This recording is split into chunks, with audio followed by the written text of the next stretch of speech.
Welcome back to World Talks, where every word matters. Coming to you live from Warsaw, Poland. My name is Anna Kalczyńska. Good evening. Ukrainian President Volodymyr Zelenskyy has called for some 100,000 troops to secure his country from Russian aggression as an element of security guarantees in case of a peace settlement. Western peacekeeping troops were first floated by French President Emmanuel Macron and discussed later with allies, including recent meeting with Poland's Prime Minister Donald Tusk. There's a common understanding that 200,000 is not a realistic number, but sending a peacekeeping mission is being seriously discussed. To explore the ramifications of this avenue, we are joined now by Elisabeth Braw, Senior Fellow, Atlantic Council. Good evening, madam. Good to have you. Thank you for coming. Evening. So if Trump's victory was not stolen from him in 2020, then maybe the crisis in Ukraine wouldn't have happened in 2022. This is a quote by none other than Russian President Vladimir Putin. Should we treat this statement as a preview of quick peace conversation? We should treat it as Putin flattering Trump. He is very good at that. In fact, the two gentlemen have previously flattered each other quite a few times. So this is part of that. But I think it's also a direct reaction by Putin to Trump's post on social media the other day, where he said we can do this the easy way or the hard way. So Putin is clearly trying to mount a charm offensive vis-a-vis Trump and convince Trump to be let's say a little bit less aggressive towards Russia than he seemed to suggest in that message on Truth Social. So another part of this quotation goes like, I have always had a businesslike but at the same time pragmatic and trusting relationship with the current President of the United States. I would say I cannot but agree with him that if he had been president, etc., etc. So Donald Trump, on his side, wants to organize a summit as soon as possible to arrange a possible ceasefire. Many other things, among them Andrzej Duda, Friedrich Merz, for that matter, or Radosław Sikorski, that the timing isn't good for any peace talks with Moscow, for there should be no territorial concessions for Russia. Sikorski even went on saying that Putin has to earn a peace summit, because if he gets one too easily, he may get ideas above his station. So what's your take on that? These are emerging policy differences of a quite substantial kind between Trump on one hand and a number of European leaders on the other hand. What seems to be the case is that Trump is convinced that he can get a quick deal, and the fact that he managed through his Middle East envoy to get a surprising ceasefire in the Israel-Gaza conflict seems to have convinced him that he can do the same thing in Ukraine. Now, getting a ceasefire in Gaza was not an easy thing, and it took, I think, everybody by surprise, including the negotiating parties. But that said, Ukraine is a different matter, and it has many partners and allies on its side that feel that it would be wrong and unethical and immoral to push Ukraine into some sort of negotiations at this point, and that instead the West should keep supporting Ukraine. So these are very substantial policy differences, and I don't envy the diplomats who have to somehow find a common ground between the Trump administration and European leaders on this. But I assume that negotiators on the part of Donald Trump have found an element which could be a potential leverage. U.S. President has suggested lately lower oil prices could accelerate an end to the war in Ukraine. Trump went on to say that he would demand that Saudi Arabia and OPEC cut prices. Now we hear President Putin making reference to this. So it looks like it was a good negotiating hint. Yes, it was. And it will be interesting to see how much pressure Trump can put on various countries in the world to do the sort of things he wants them to do. And we should remember that lower oil prices it would affect Russia because it would be able to sell less oil at a relatively high price and thus get less money into its treasury and thus less money to pay for the war in Ukraine.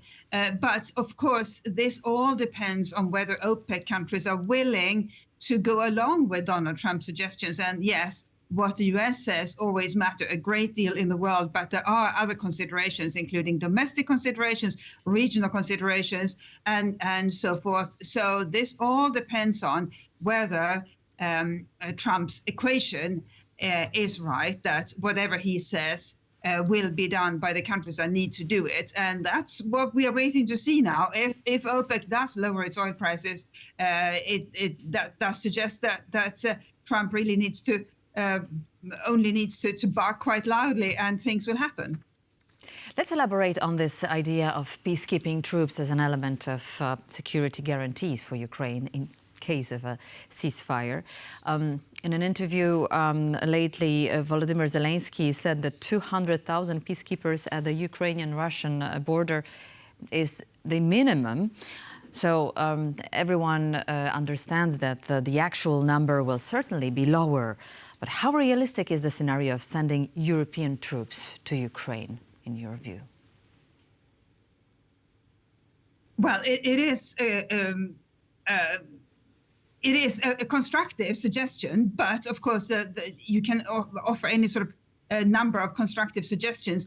What then is the proof of the pudding is whether countries are willing to send actual soldiers to perform that duty, and what would those countries be, considering that there are risks involved with peacekeeping duties in Ukraine. It's not like peacekeeping duties where there is indisputably peace and as a result quite low risks to those soldiers.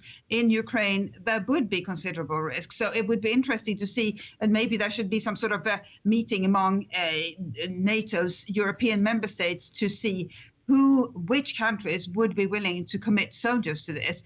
And another thing to remember is that peacekeeping globally has sort of fallen out of fashion in Western countries. It used to be that Western countries, Sweden, Norway, and similar countries sent a lot of soldiers to UN peacekeeping missions. Then that somehow fell out of fashion, and it's just not done very often anymore. UN peacekeeping is primarily done today by soldiers from lower income countries, and these countries are financially compensated for that, for those activities. So this would be quite new and indeed quite risky. But then again, European countries, many European countries feel it's their responsibility, rightly feel it's their responsibility to do whatever they can to help Ukraine. As part of this coalition of the willing within NATO, we could count France, Germany, perhaps United Kingdom, the Nordic countries. Poland said it would not participate. But let's discuss for a moment the risks you mentioned. So what happens if a NATO soldier shoots a Russian soldier in such a situation? Or, like it was described lately by Politico, a drone hits one of the NATO soldiers. What then? What is the status of this sort of a conflict? So the good news is that it's not NATO territory, so NATO wouldn't have an obligation to respond to a soldier from a NATO member state being killed in Ukraine. But of course, what the North Atlantic Treaty says is quite different from what the public would expect. So if a country were to send soldiers to Ukraine and then find one of them being killed by the Russian side, then the public in that country and probably around Europe would expect some sort of response. And we should also remember that in these less peaceful situations, there is considerable room for error, for misunderstood messages and so forth. It is the fog of war, even when the war is officially over. So those risks would be not massive, but would be very real. And again, there will be a lot of apprehension in various European countries about sending soldiers under those conditions. And we should remember that it's not just what the government thinks that matters. The public has a very strong voice in our countries, and they will make those views very clear when something doesn't go right. So our Western leaders, European leaders, have a lot of factors to consider, not just the facts on the ground, but sentiments at home. Nevertheless, this remains a distant future for the time being. First, we need a ceasefire. How likely is it? Well, since we have had now a ceasefire in the Middle East, in Gaza, one shouldn't say that it's unlikely to happen in Ukraine. But considering how far apart the two parties are when it comes to what a ceasefire would look like, it doesn't seem very likely at the moment. Of course, Ukraine is fully within its rights to say we will keep fighting until we get our territory back, or until Russia is willing to give our territories back, hand our territories back to us. We are not willing to agree to a ceasefire that involves us losing our territory. That would be an unjust and unfair ceasefire. So the two parties are far apart, and Russia, it seems, is quite keen to keep fighting despite losses, despite continuing losses, because its original intent was to remove the Ukrainian government altogether.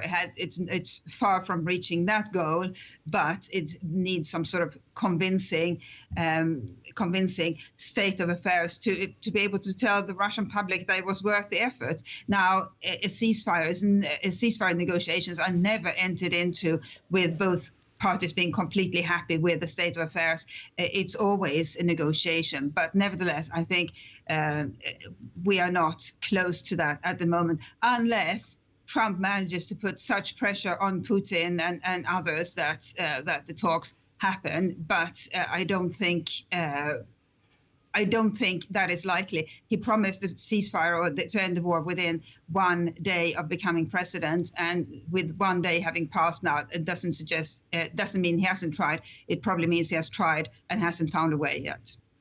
However, Donald Trump says U.S. efforts at securing peace in Ukraine are underway, without elaborating, of course.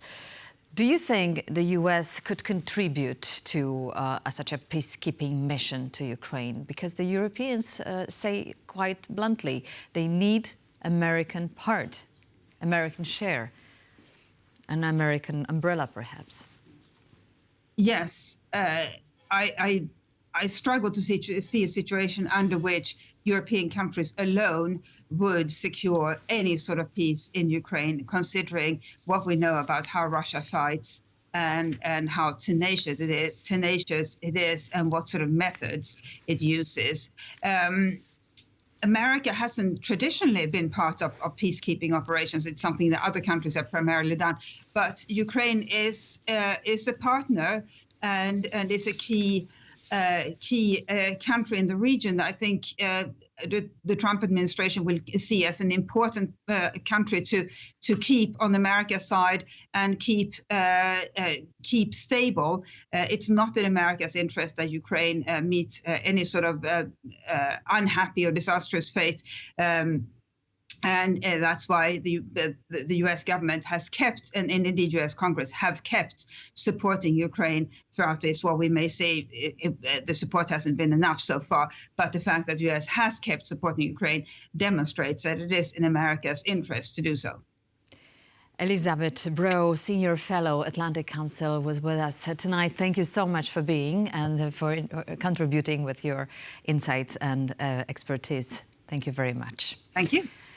So we started with a quote, we will end with a quote. It would be better for us to meet based on the realities of today to discuss the interests both of the United States and Russia. We are ready, says Vladimir Putin. Thank you very much for watching this episode of World Talks. Stay tuned to TVP World. Thank you and goodbye.